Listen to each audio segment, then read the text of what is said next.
ษัทไอจ็อบจำกัดเนาะพวกเราก็เป็นบริษัทจัดหางานภายในประเทศแล้วก็จัดหางานไปต่างประเทศเนาะในปัจจุบันนี้พวกเราได้รับการร่วมงานจากบริษัทเอลาบัมซิสเต็มนะซึ่งเป็นบริษัทที่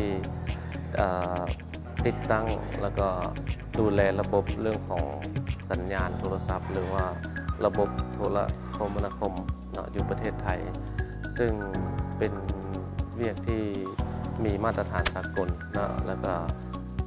เป็นเวียกที่มีรายได้ดีเนาะสวัสดิการดีแล้วก็พวกเราก็ได้มีการจัดน้องๆที่เรียนจบสาขาวิศวกรรมไฟฟ้าแล้วก็วิศวกรรมคอมพิวเตอร์เนาะฉะนั้นน้องๆผู้ใดที่เรียนจบสาขาเหล่านี้เนี่ยก็สามารถสมัครได้เนาะ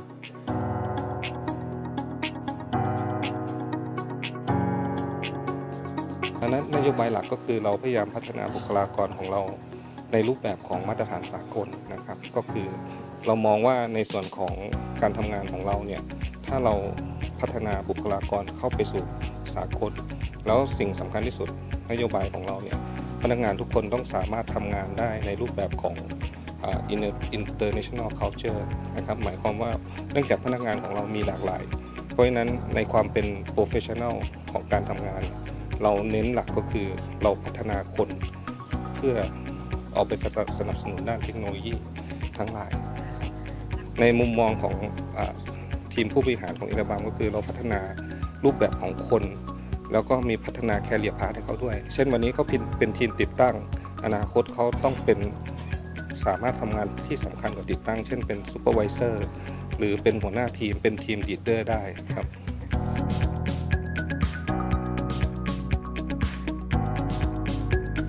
ก็ถือว่าเป็นกิจกรรมหนึ่งที่ทางนายจ้างเนาะที่ประเทศไทยได้เอาใจใส่เฮ็ดเวียกอย่างมีระบบแล้วก็มีการดูแลแนะนำเวียกงานให้กับน้องๆอย่างเป็น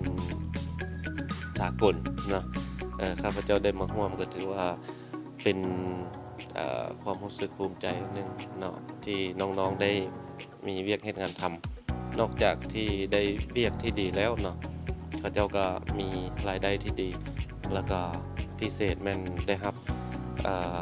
ความเอาใจใส่เนาะในเรื่องของที่พักชีวิตการเป็นอยู่ของแรงงานแล้วก็มาตรฐานของการเฮ็ดเวียกมาตรฐานความปลอดภัยต่างๆก็ถือว่าดีหลายเนาะข้าพเจ้าก็อยากให้น้องๆผู้ที่กำลังสอบเวียกเฮ็ดงานทำนี่ได้